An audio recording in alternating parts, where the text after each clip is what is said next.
Hi everyone, मैं हूं आपकी श्रद्धा दीदी एंड वेलकम टू अपना कॉलेज। आज की वीडियो में हम बात करने वाले हैं ऑफलाइन एग्जाम्स के बारे में, स्पेसिफिकली फॉर कॉलेज स्टूडेंट्स। अब हमें से ऐसे काफ़ी सारे स्टूडेंट्स होंगे जो फर्स्ट लाइन अपने कॉलेज के अंदर जा रहे हैं और फर्स्ट टाइम अपना ऑफलाइन एग्जाम दे रहे हैं, फिर चाहे वो हमारा यूनिट टेस्ट हो, मिड सेमेस्टर टेस्ट हो या एंड सेमेस्टर टेस्ट हो। अभी इस वीडियो के अंदर अगर ऑनलाइन ऑफलाइन के बारे में बात करने से पहले मैं थोड़ा सा डिफरेंस बता दूँ तो ऑफलाइन के अंदर एक छोटी सी चीज़ मिसिंग होती है जो बहुत बड़ा इंपैक्ट डालती है, और वो छोटी सी चीज़ है हमारे गूगल बाबा। ऑफलाइन के अंदर हम कुछ भी चीज़ गूगल नहीं कर पाते अगर हमें नहीं पता होता, ना कोई व्हाट्सएप होता है ना कोई टेलीग्राम ग्रुप होता है। तो ऑफलाइन के अंदर कुछ छोटे से ना जुगाड़ काम आते हैं, और ये जुगाड़ अभी नहीं बने हैं, ये बहुत टाइम से चलते आ रहे हैं। और जिस स्टूडेंट ने कॉलेज के अंदर एग्जाम दिए होंगे उनको पता होगा कि ये छोटे मोटे जुगाड़ ना कॉलेज स्टूडेंट्स यूज़ करते रहते हैं अपने मार्क्स को इम्प्रूव करने के लिए, अपने मार्क्स को बढ़ाने के लिए। अब ये जो वीडियो है ना, ये सारे कॉलेज स्टूडेंट्स, मतलब चाहे किसी भी आप सब्जेक्ट को पढ़ रहे हो, किसी भी आप डिग्री को कर रहे हो या किसी भी ब्रांच से हो, उन सब के लिए बनी है। और इसमें यही हम 5 इंपॉर्टेंट चीज़ें डिस्कस करेंगे। इनमें से सबसे पहले है प्रैक्टिकल पॉइंट ऑफ व्यू से। अब प्रैक्टिकल्स जब भी हम करते हैं ना, तो जिस भी सब्जेक्ट का हमारा प्रैक्टिकल होता है, ज़रूरी नहीं है कि सिर्फ हमारी ही क्लास का या हमारी ही ग्रुप का प्रैक्टिकल हो। हमसे पहले और बाकी डिफरेंट क्लासेस या डिफरेंट सेक्शंस के प्रैक्टिकल्स हुए होते हैं, और वो प्रैक्टिकल चाहे 1 दिन पहले हो, 2 दिन पहले हो, 3 दिन पहले हो, 4 दिन पहले हो, हमें क्या करना है, जिस भी क्लास का, जिस भी ग्रुप का हमसे पहले प्रैक्टिकल हो चुका है, उसके 10-12 बच्चों को पकड़ना है, उनसे पूछना है उनके वाइवा में क्या पूछा गया और उनका प्रैक्टिकल का सवाल क्या था। इस तरीके से 20-25 सवालों की आप लिस्ट बना लो और उन सवालों के फिर आंसर्स फाइंड आउट कर लो। उन आंसर्स को आप देख लो, समझ लो, याद कर लो, क्योंकि एग्जामिनर्स की थोड़ी सी आदत होती है कि एक कॉन्सेप्ट से रिलेटेड ना वो कुछ ही पर्टिकुलर सवाल पूछते हैं, तो आपकी थोड़ी बहुत तैयारी हो जाएगी वाइवा की यहाँ से। प्लस इसमें जिस भी सब्जेक्ट का प्रैक्टिकल एग्जाम है उसके लिए सर्च कर लो, कोई ऑनलाइन PDF हो, नोट्स हो। जैसे ऑपरेटिंग सिस्टम का प्रैक्टिकल है तो मैंने देख लिया कि ऑपरेटिंग सिस्टम नोट्स में सर्च कर लूँ, उनको मैंने एक बार गो थ्रू कर लिया तो मेरी ऑलमोस्ट पूरी तैयारी हो गई अब प्रैक्टिकल के वाइवा के लिए। तो ये चीज़ हमेशा करनी है कि पहले से आप पूछ के रख लो कि most important, most asked questions कौन से हैं। दूसरी टिप इसमें यह है to never mess with your professor.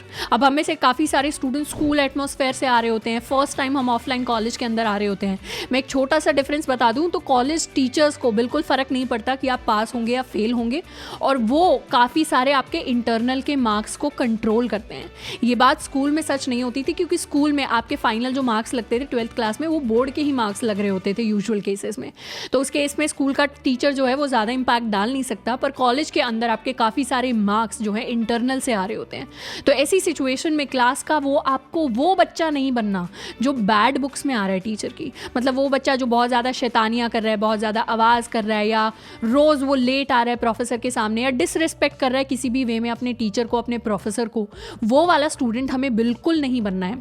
हमें हमेशा कोशिश करनी है प्रोफेसर की हम गुड बुक्स में रहें, और अगर उसमें नहीं रह पाएँ तो एटलीस्ट न्यूट्रल सिचुएशन में रहें। कभी भी एक नेगेटिव इम्पैक्ट, नेगेटिव इमेज ना बनाए किसी भी टीचर के सामने, क्योंकि वो रिफ्लेक्ट करेगा कि आपको इंटरनल में कितने नंबर दिए जाएंगे। अब इंटरनल के नंबर कभी कभी कम हो सकते हैं, पर वो ज़रूरी होते हैं। ज़रूरी इसलिए होते हैं क्योंकि वो आपका बर्डन कम कर देते हैं आपके फाइनल एग्जाम्स में। जब एंड सेमेस्टर हो रहा होता है, मिड सेमेस्टर हो रहा होता है, फाइनल एग्जाम्स हो रहे होते हैं, तो उस टाइम पे आपको थोड़ा रिलैक्स फील होता है कि कोई नहीं यार, 3-4 नंबर अगर कम आ गए तो इंटरनल मेरे बैलेंस आउट कर लेंगे। पर वहीं अगर आपको लगता है कि टीचर से आपकी लड़ाइयाँ हो चुकी होती हैं, तो इंटरनल के अंदर आपके मार्क्स जो हैं वो बहुत कम आने वाले हैं, और वो प्रेशर बिल्डअप करेगा आपके फाइनल एग्जाम्स में। तीसरी चीज़ जिसकी बात करेंगे वो है to always be prepared with resources. Exam time में सबसे पहली चीज़ जो हमें पता होनी चाहिए वो ये है कि डेट शीट मेरी कहाँ है और उसमें क्या क्या लिखा है। मैंने ऐसे केसेस देखे हैं अपनी क्लास के अंदर कि मेरा एक बैचमेट है और उसको लगा एग्जाम दोपहर के 2 बजे है, पर एग्जाम एक्चुअली सुबह के 10 बजे था, and he missed out on his final end semester exam. उस सब्जेक्ट में उनकी बैक आ गई। ऐसे केसेस बहुत सारे होते हैं कॉलेज के अंदर, जब एग्जाम टाइम पे माइंड जो है बहुत मेस्ड अप हो जाता है, हम रिसोर्सेज इकट्ठे नहीं करते, हम जो डेट शीट है वो एग्जाम से 1 दिन पहले या उसी दिन देख रहे होते हैं कि आज कब कितने बजे एग्जाम है। तो इस तरीके की सिचुएशन में नहीं पढ़ना है, हमेशा be prepared with your date sheet.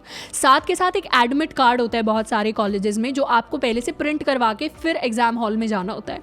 तो मेरी एडवाइस ये रहेगी कि एडमिट कार्ड को आप पहले से ही प्रिंट करवा लें, क्योंकि सुबह सुबह आप 8 बजे या 9 बजे प्रिंट करवाने जाएंगे, हो सकता है कैफ़े का इंटरनेट ना चले, हो सकता है लोकल दुकानें जो हों, प्रिंट आउट शॉप्स, वो बंद हों, या टाइम में ना प्रिपेयर हो पाएँ, क्योंकि बहुत सारी भीड़ सुबह सुबह जमा हो जाती है, तो आपका नंबर बहुत लेट आएगा।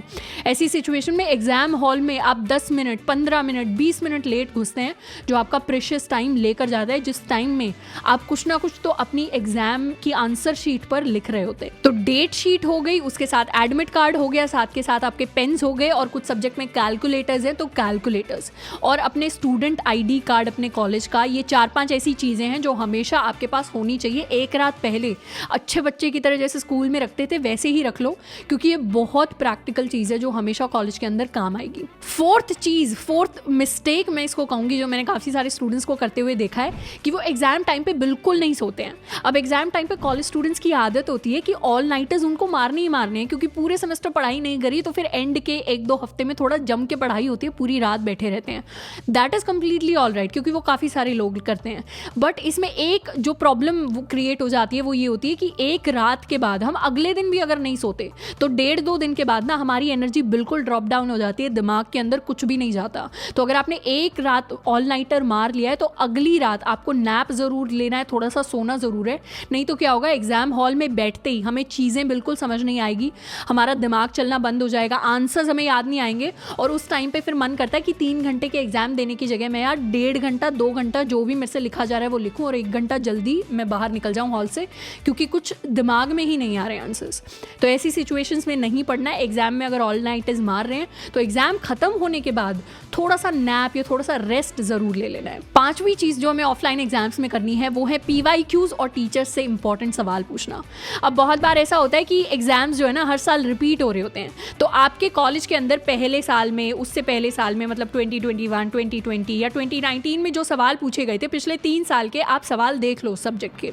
अगर उसमें कुछ चीज़ें हैं जो रिपीट हो रही हैं, सेम टाइप के सवाल है जो रिपीट हो रहे हैं, तो there are majority of chances कि वो सवाल आपके कॉलेज के एग्जाम में भी पूछे जाएंगे, क्योंकि मोस्टली सेम जो सीनियर प्रोफेसर्स हैं ना वो पेपर सेट कर रहे होते हैं, और सीनियर प्रोफेसर्स काफ़ी सालों से पेपर सेट करते आ रहे होते हैं।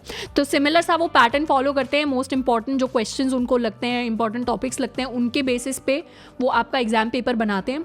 तो उनको एक बार ट्रैक कर लो। और कभी कभी ऐसा होता है कि PYQs रिपीट हो जाते हैं, मतलब पिछले साल ये सवाल आया था, इस साल सेम सवाल आ गया, या हल्की सी न्यूमेरिकल वैल्यू चेंज करके आ गया। तो ऐसे सवाल आपको पहले से ही मिल जाते हैं। तो पिछले 3 साल के नहीं तो कम से कम 2 या एटलीस्ट 1 साल के तो सवालों को गो थ्रू कर लो, अगर सॉल्व नहीं करना, ताकि पता चल जाए इस तरीके के क्वेश्चंस जो है मुझे पहले से प्रैक्टिस कर लेने चाहिए इस सब्जेक्ट के लिए। दूसरा ये कि कॉलेज में ना कुछ टीचर्स के साथ अगर आप गुड रेप्यूटेशन बना लो, उनके साथ बात करो, तो फिर वो आपको कुछ इंपॉर्टेंट टॉपिक्स बता देते हैं। या फिर अगर आपकी क्लास में कोई ऐसा बच्चा है जो टॉपर है या जो रोज़ क्लास अटेंड करता है, तो उसको थोड़ा बहुत पता चल जाता है कि ये टीचर ने टॉपिक ना अच्छे से पढ़ाए हैं और इन वाले टॉपिक्स को ना ऐसे ही थोड़ा सा निपटा दिया है। तो उसको पता होता है कॉलेज के एग्जाम के हिसाब से ये वाला टॉपिक जो टीचर ने ढंग से पढ़ाया, ये थोड़ा सा उसको एक्स्ट्रा पढ़ने की ज़रूरत है, क्योंकि इससे सवाल आने के चांसेस ज़्यादा है, क्योंकि यही सीनियर प्रोफेसर है जो मेरा एग्जाम जो है सेट कर रहा होगा। तो ऐसी सिचुएशन में या तो टॉपर से बात कर लो, उस बच्चे से बात कर लो जो क्लासेस ढंग से अटेंड करता है, या फिर टीचर के साथ ही अपना एक अच्छा जो है रिलेशनशिप आप मेंटेन करके रखें। तो मैं भी वही बच्चा थी जो क्लास में फर्स्ट बेंच पे बैठती थी, तो मुझे थोड़ा बहुत आइडिया होता था कि नोट्स मैंने खुद बनाए हैं, तो इस टीचर ने कौन सा टॉपिक कितनी एलैबोरेशन करके पढ़ाया है, कौन से टॉपिक को बस ऐसे ही बोल दिया है कि हाँ ये इतना इंपॉर्टेंट नहीं है, बस इसमें बेसिक थ्योरी आएगी, ज़्यादा चीज़ें करने की ज़रूरत नहीं है। तो मैं फिर बता देती थी कोई पूछता था तो ऐसे बच्चे आपकी क्लास में भी होंगे। तो उन बच्चों के साथ हेल्दी रिलेशनशिप आपको मेंटेन करने हैं, उनसे दोस्ती कर लो, वो आपकी हेल्प कर देंगी, आप उनकी दूसरी चीज़ों में हेल्प कर देना। तो आई होप कि आज जो हमने 5 चीज़ें डिस्कस की हैं वो आपको भी हेल्प करेंगी आपके कॉलेज के ऑफलाइन एग्जाम्स को बहुत अच्छी तरह एस करने में। इसके अलावा अगर कॉलेज एग्जाम से रिलेटेड, ऑफलाइन कॉलेज से रिलेटेड आपकी कोई भी क्वेरी है उसके बारे में आप नीचे मुझे बता सकते हैं। आज के लिए इतना ही, मिलते हैं नेक्स्ट वीडियो में। Till then keep learning and keep exploring.